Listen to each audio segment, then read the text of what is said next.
Redox પ્રક્રિયાઓ chapter number 8। પહેલા તો આ રેડોક્સ પ્રક્રિયા નામ કેમ પડ્યું એની વાત વ્યાખ્યાથી સમજાવું તો જે પારસ્પરિક ક્રિયા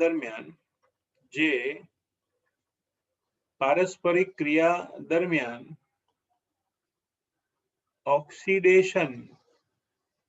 ઓક્સિડેશન અને રિડક્શન બંને સાથે થાય અથવા તો એક સાથે થાય તો આવી પ્રક્રિયાઓને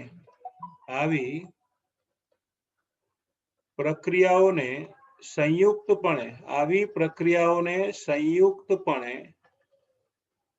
રેડોક્સ પ્રક્રિયા કહે છે। આવી પ્રક્રિયાઓને સંયુક્તપણે રેડોક્સ પ્રક્રિયા કહે છે। જે પારસ્પરિક પ્રક્રિયા દરમિયાન ઓક્સિડેશન અને રિડક્શન બંને સાથે થાય તો આવી પ્રક્રિયાઓને સંયુક્તપણે રેડોક્સ પ્રક્રિયા તરીકે ઓળખવામાં આવે છે। બરાબર। જે રાસાયણિક પ્રક્રિયા દરમિયાન ઓક્સિડેશન અને રિડક્શન બંને થાય તો એને રેડોક્સ પ્રક્રિયા તરીકે ઓળખવામાં આવે છે। ક્લિયર?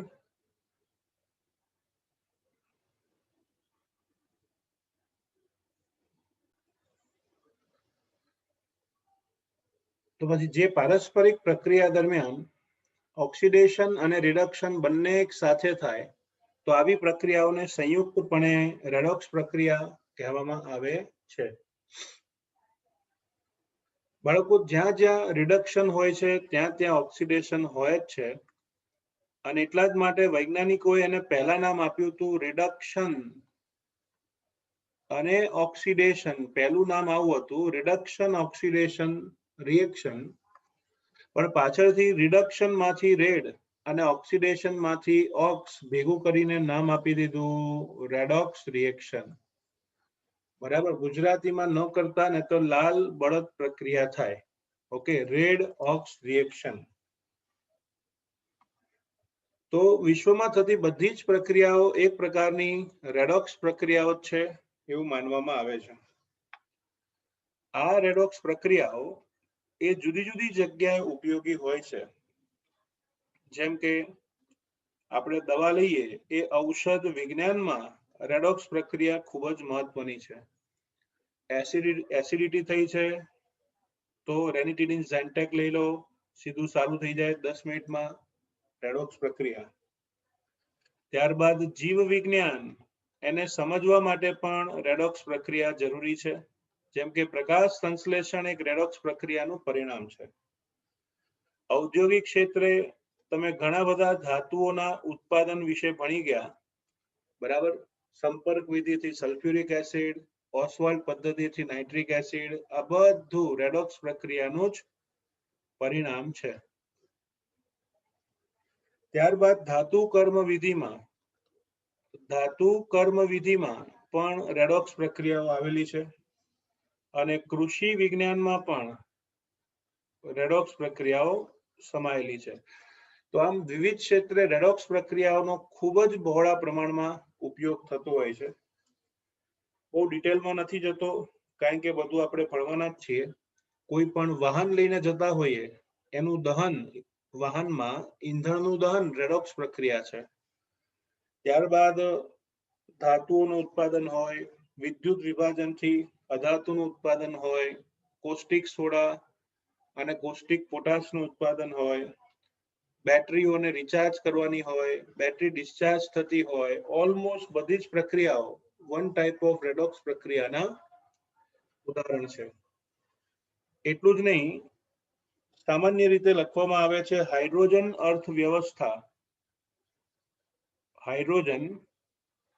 અર્થવ્યવસ્થા એટલે તમને ખ્યાલ હશે ઇકોનોમી ઓફ હાઇડ્રોજન।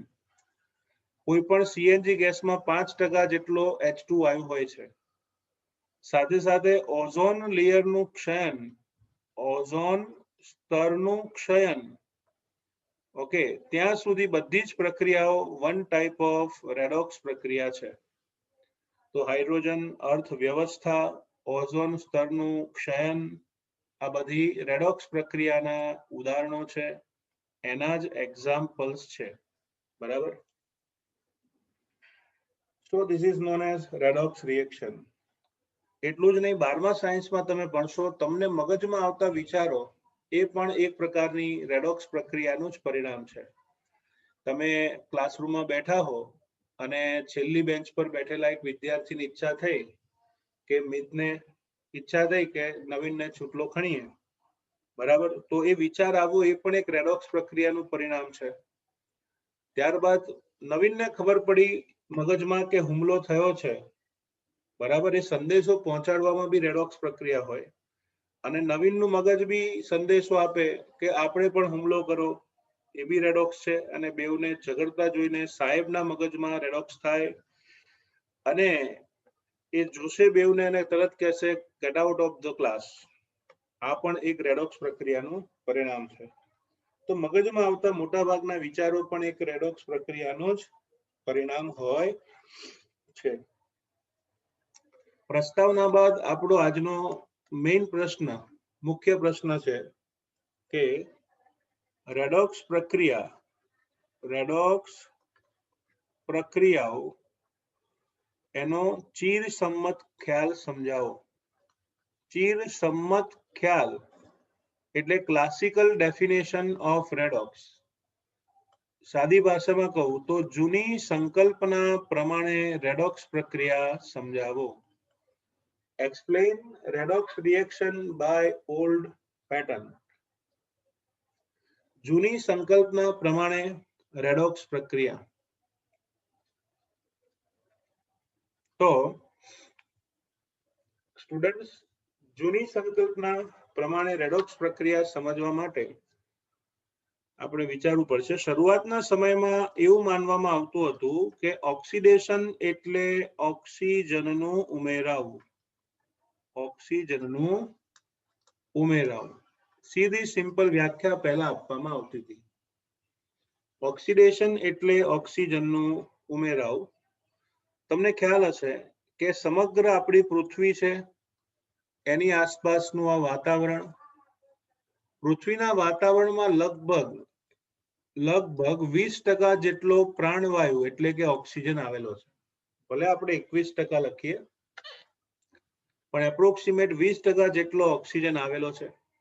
આ ઓક્સિજન પૃથ્વીની સપાટી ઉપર આવેલા વનસ્પતિ, પ્રાણીઓ, કાર્બન, સલ્ફર, ધાતુ, અધાતુ બધા એના સીધા સંપર્કમાં આવતો હોવાથી જનરલી મોટા ભાગના તત્વો પૃથ્વીની સપાટી ઉપર ઓક્સાઇડ સ્વરૂપે પ્રાપ્ત થાય છે.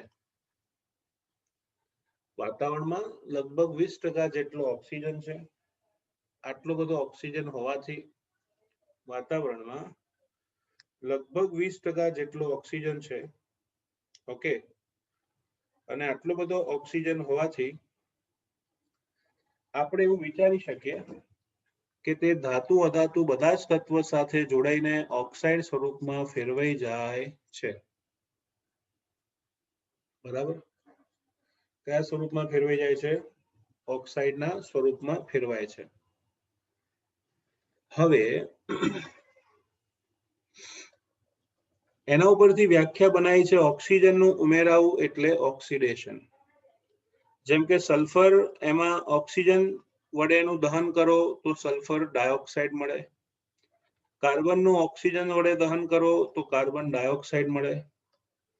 મેગ્નેશિયમ ધાતુ, એનું ઓક્સિજન વડે દહન કરો તો મેગ્નેશિયમ ઓક્સાઇડ મળે છે. તો આમ ધાતુ કે અધાતુમાં ઓક્સિજનનું ઉમેરાવું તેને ઓક્સિડેશન કહેવામાં આવતું હતું. સો ઓક્સિડેશન એટલે ઓક્સિજનનું ઉમેરાવું, આવું શરૂઆતમાં માનવામાં આવતું હતું. પણ સાથે ને સાથે વૈજ્ઞાનિકોએ બીજા ઘણા પ્રશ્નો ઊભા થયા. જેમ કે જો હું મિથેનનું દહન કરું, મિથેન, તો દહન પ્રક્રિયાના નિયમો તમને શીખવાડ્યા છે. જેટલા કાર્બન દેખાય એટલા કાર્બન ડાયોક્સાઇડ લેવાના. કાર્બન દેખાય એટલા કાર્બન ડાયોક્સાઇડ લેવાના. જેટલા હાઇડ્રોજન દેખાય એનાથી અડધા H2O લેવા. બરાબર. પછી ઓક્સિજન ગણો 2 + 2 4, તો અહીંયા 2 વડે ગુણી નાખો. તો આમ મિથેનના દહનની પ્રક્રિયાને ધ્યાનથી જુઓ તો ખ્યાલ આવશે. મિથેનમાં ઓક્સિજનનો ઉમેરો થવો, યસ, તેને બી ઓક્સિડેશન જ કહેવાય. પણ લોચો એ છે કે અહીંયા ઓક્સિજન ઉમેરાય તો ખરો, પણ સાથે સાથે હાઇડ્રોજન પણ દૂર થાય છે. બરાબર ને? ઓક્સિજન ઉમેરાયો, ઓક્સિડેશન, પણ સાથે ને સાથે હાઇડ્રોજન પણ દૂર થયો. બરાબર. આવી એક જ પ્રક્રિયા નથી. બીજી એક રિએક્શન આપણે જોઈએ તો સપોઝ મારી પાસે હાઇડ્રોજન સલ્ફાઇડ છે, એની ઓક્સિજન સાથે પ્રક્રિયા કરીએ તો એમાંથી પ્રવાહી પાણી 2H2O વત્તા સલ્ફર છૂટું પડે છે. તો આ કેસમાં તો તમે જોઈ શકો છો ઓક્સિજન સલ્ફરમાં ઉમેરાયો જ નથી, ખાલી હાઇડ્રોજન દૂર થયો. ખાલી શું થયું? હાઇડ્રોજન દૂર. તો ખાલી હાઇડ્રોજન પણ દૂર થાય છે અને હાઇડ્રોજન દૂર થઈને ઓક્સિજન પણ ઉમેરાય છે. તો આ અનુભવ પછી વૈજ્ઞાનિકોએ વ્યાખ્યા અપડેટ કરી કે ઓક્સિજનનું ઉમેરાવું અથવા હાઇડ્રોજનનું દૂર થવું તેને ઓક્સિડેશન કહે છે.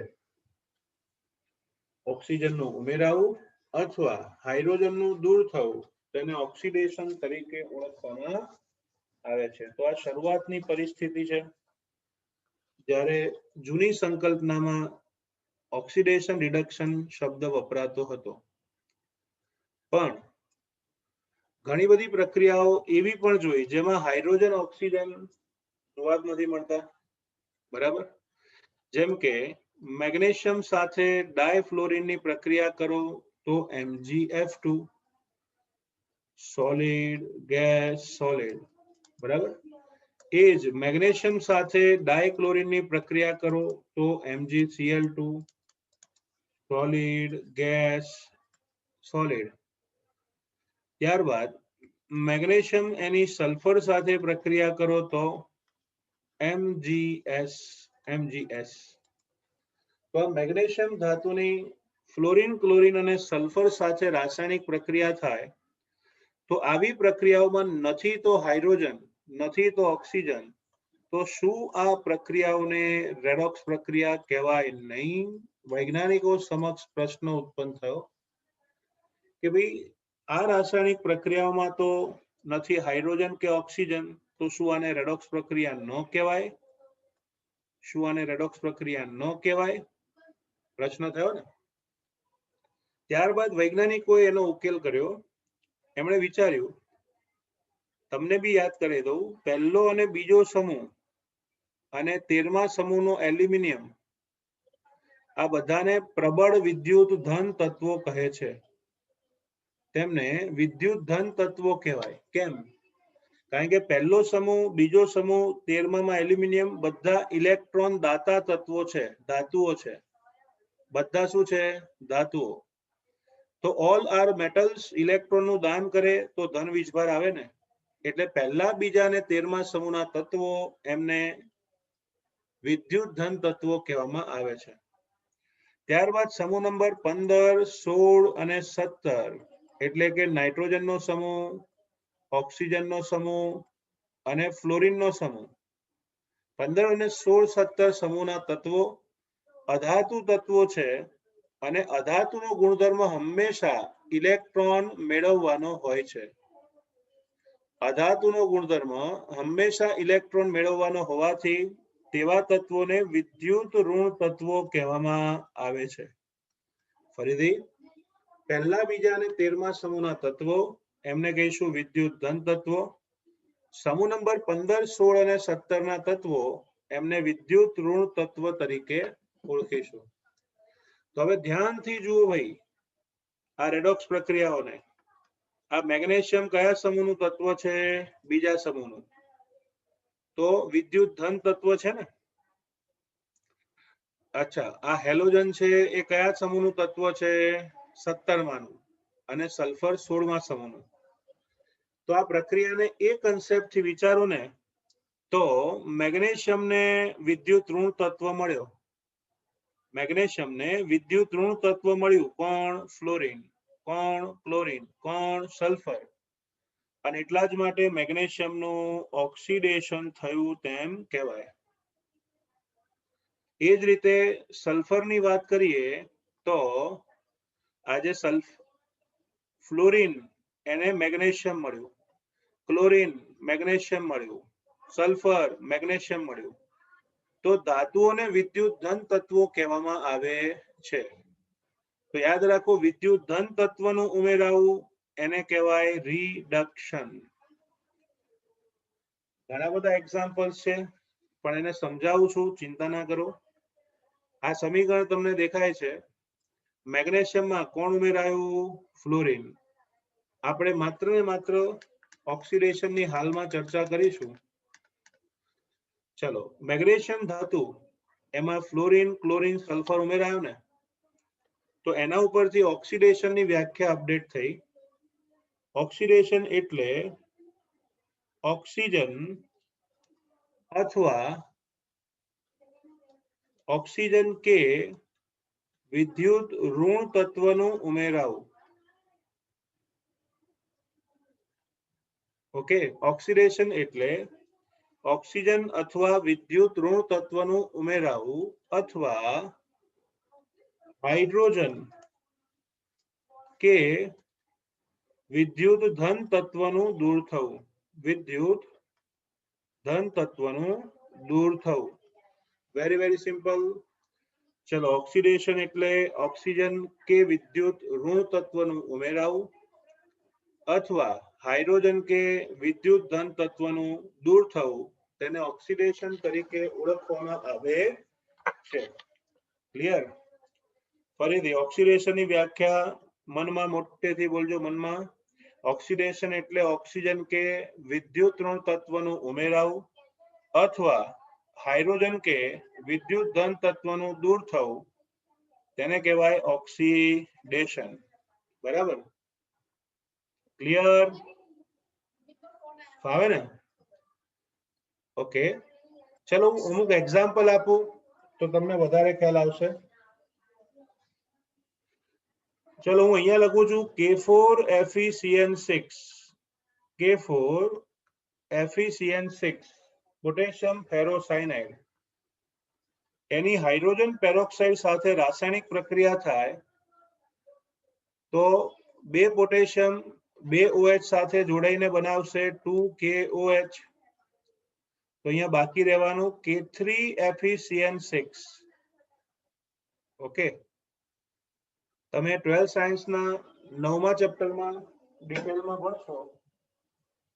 ઓકે, આજે પહેલું સંયોજન છે, એનું નામ છે બાળકો પોટેશિયમ ફેરોસાયનાઇડ.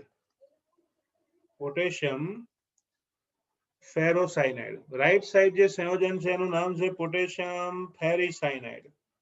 ઓકે, પહેલા તમને યાદ હશે 10માનું Fe2+ આયન એને ફેરસ આયન કહે છે અને Fe2+ આયન એને ફેરિક આયન કહેવાય. ફેરિક. ક્લિયર? તો પહેલા સંયોજનમાં Fe+2 છે ને, એટલે એને કહેવાય પોટેશિયમ ફેરોસાયનાઇડ. બીજામાં Fe+3 છે એટલે એને ફેરીસાયનાઇડ કહેવાય. પણ અહીંયા થયું શું? You can see here, potassium total left side કેટલા હતા? 4 2 8.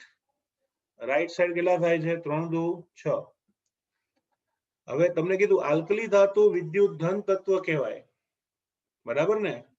તો તમે જોઈ શકો છો વિદ્યુત ધન તત્વનું દૂર થવું ઓક્સિડેશન, હાઇડ્રોજન કે વિદ્યુત ઋણ તત્વનું દૂર થવું ધન તત્વનું દૂર થવું ઓક્સિડેશન. ક્લિયર? તો આ છે ઓક્સિડેશનની વ્યાખ્યા. ઓક્સિડેશનની વ્યાખ્યા સંપૂર્ણપણે યાદ રાખવાની આટલી. ઓક્સિડેશન એટલે ઓક્સિજન અથવા વિદ્યુત ઋણ તત્વનું ઉમેરાવું અથવા હાઇડ્રોજન કે વિદ્યુત ધન તત્વનું દૂર થવું. ફરીથી, ઓક્સિડેશન એટલે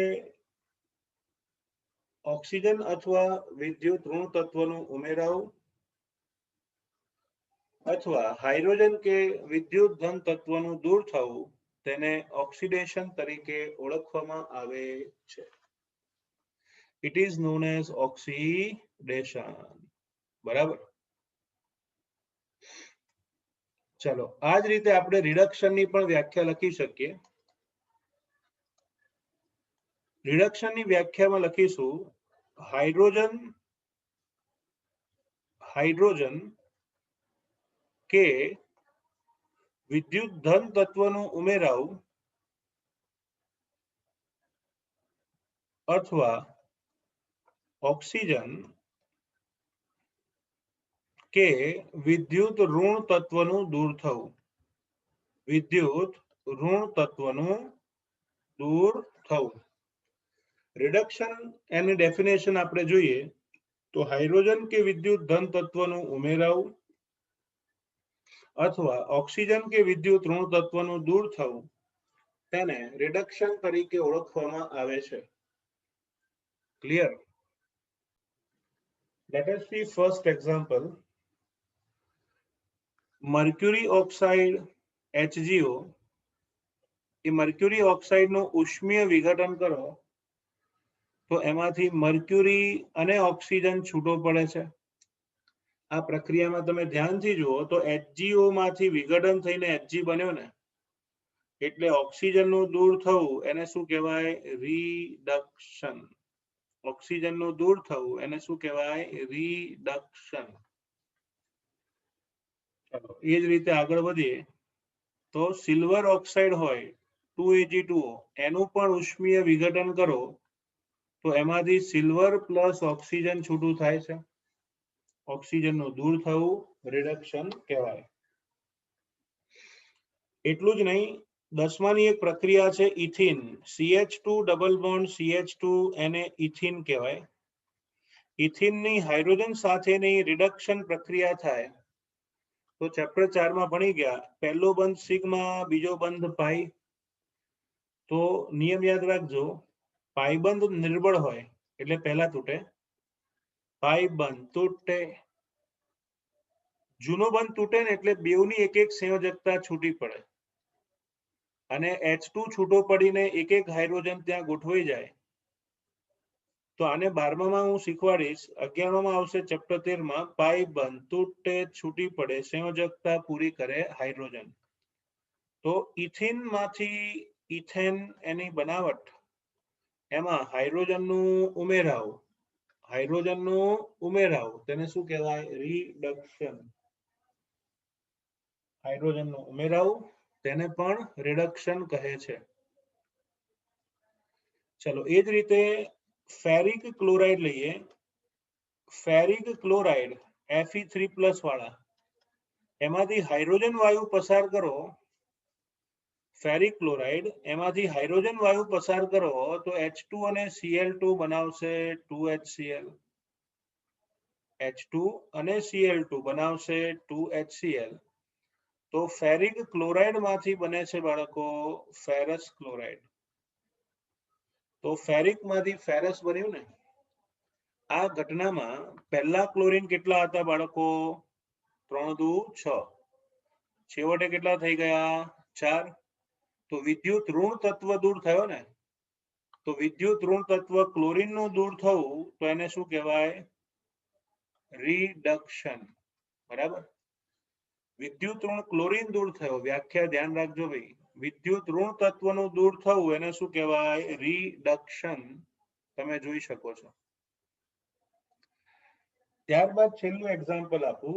ધારો કે HgCl2 mercuric chloride. Okay, mercuric ક્લોરાઇડની SnCl2 સાથે રાસાયણિક પ્રક્રિયા થાય. મર્ક્યુરિક ક્લોરાઇડની SnCl2 સાથે પ્રક્રિયા થાય તો એમાંથી Hg2Cl2 મર્ક્યુરસ ક્લોરાઇડ અને SnCl4 બને છે. આ રાસાયણિક પ્રક્રિયામાં તમે જુઓ તો કેટલા ક્લોરીન દેખાય છે? 2 દુ 4. આ 4 ક્લોરીન એમાંથી કેટલા થઈ ગયા? ભૂકા નીકળી ગયા ભાઈ. 2 ક્લોરીન થયા કે નહીં? તો ક્લોરીન ઘટ્યા તો એને શું કહેવાય? રિડક્શન. પણ અહીંયા તો જો ક્લોરીન 2 ના કેટલા થઈ ગયા? 4. તો આમ ક્લોરીન વધ્યા એટલે શું થયું? ઓક્સિડેશન. અહીંયા પહોંચ્યા પછી લોકોને અંદાજ આવ્યો કે હકીકતમાં મોટા ભાગની બધી જ પ્રક્રિયા એ રેડોક્સ પ્રક્રિયા છે. Almost all the reactions are redox reaction. બધી જ પ્રક્રિયા કેવી છે? રેડોક્સ. કઈ રીતે જુઓ, ક્લોરીન વિદ્યુત ઋણ તત્વ દૂર થયો તો સામે ઉમેરાયો, તો જેનું રિડક્શન એ સામેવાળાનું શું કરે? ઓક્સિડેશન. અહીંયાથી ક્લોરીન છૂટો પડી હાઇડ્રોજન પાસે ગયો તો FeCl3 નું રિડક્શન, તો H2 નું શું થયું? ઓક્સિડેશન. બરાબર. ચલો આગળ વધીએ. અહીંયા વિદ્યુત ધન તત્વ ઓછો થયો એટલે ઓક્સિડેશન, પણ H2O2 માં ઉમેરાયો એટલે એનું શું થાય? રિડક્શન. ક્લિયર? તો જ્યાં જ્યાં એમ જો મેગ્નેશિયમમાં વિદ્યુત ઋણ તત્વ આવ્યો તો ઓક્સિડેશન, પણ ફ્લોરિન ને વિદ્યુત ધન તત્વ મળ્યું તો ફ્લોરિન નું શું કહેવાય? રિડક્શન. તો મોટાભાગની બધી જ પ્રક્રિયાઓ, મોર ધેન 90% રિએક્શન્સ એવી હતી કે જેમાં જે ઘટકનું ઓક્સિડેશન થાય એની સામેવાળા ઘટકનું રિડક્શન થાય છે. અને એટલા જ માટે સ્ટુડન્ટ્સ આવી પ્રક્રિયાઓને નામ આપવામાં આવ્યું રેડોક્સ પ્રક્રિયા. શું નામ આપ્યું? રેડોક્સ પ્રક્રિયા.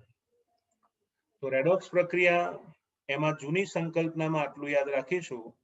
ઓક્સિડેશન એટલે ઓક્સિજનનું અથવા વિદ્યુત ઋણ તત્વનું ઉમેરાવું, હાઇડ્રોજન કે વિદ્યુત ધન તત્વનું દૂર થવું. રિડક્શન એટલે હાઇડ્રોજન કે વિદ્યુત ધન તત્વનું ઉમેરાવું, ઓક્સિજન કે વિદ્યુત ઋણ તત્વનું દૂર થવું. ક્લિયર? ત્યારબાદ જોઈએ છે ઉદાહરણ નંબર 1. બરાબર. એમાં એવું કે છે નીચેની પ્રક્રિયાઓમાં કોનું ઓક્સિડેશન અને કોનું રિડક્શન થાય છે? ઓળખી કાઢો. મને ઓળખી કાઢો. H2S વત્તા Cl2 બનાવશે 2HCl વત્તા સલ્ફર. પછી 3Fe3O4 પ્લસ 4 એલ્યુમિનિયમ બનાવશે 8 એલ્યુમિનિયમ બનાવશે 4Al2O3 પ્લસ 9 Fe. બરાબર. અને છેલ્લે 2Na પ્લસ H2 બનાવશે 2NaH. ધ્યાનથી જુઓ તો તમને ખ્યાલ આવશે H2S માંથી હાઇડ્રોજન નું ઉમેરાયું છે એમાં ક્લોરીનમાં. H2S વત્તા ક્લોરીન કર્યું તો તમે જોઈ શકો છો હાઇડ્રોજન ક્યાં ગયો? ક્લોરીન પાસે. બરાબર ને? એવું લખાય ને, હાઇડ્રોજન નું દૂર થવું એટલે H2S નું શું થયું? ઓક્સિડેશન. ક્લોરીનમાં હાઇડ્રોજન ઉમેરાયો એટલે એને શું કહેવાય? રિડક્શન.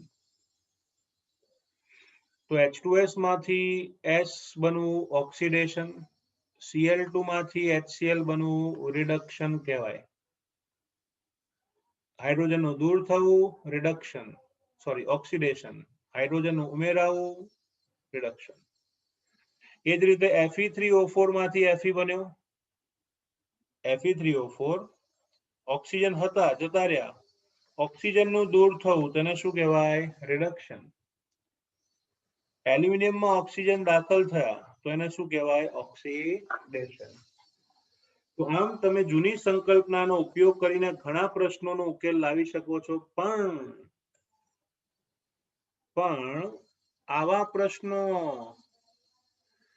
પ્રશ્નોનો ઉકેલ નહીં આવે, કારણ કે જો સોડિયમ બી વિદ્યુત ધન તત્વ છે, હાઇડ્રોજન બી વિદ્યુત ધન તત્વ છે. તો જૂની સંકલ્પના એનો ઉપયોગ કરીને તમે રેડોક્સ પ્રક્રિયા સાબિત કરી શકતા નથી. અને એના માટે આપણે નેક્સ્ટ લેક્ચરમાં આગળ વધીશું ઇલેક્ટ્રોન વિનિમય પદ્ધતિ દ્વારા રેડોક્સ પ્રક્રિયા. ઓકે, તો આ આટલું સરસ રીતે તૈયાર કરી નાખજો.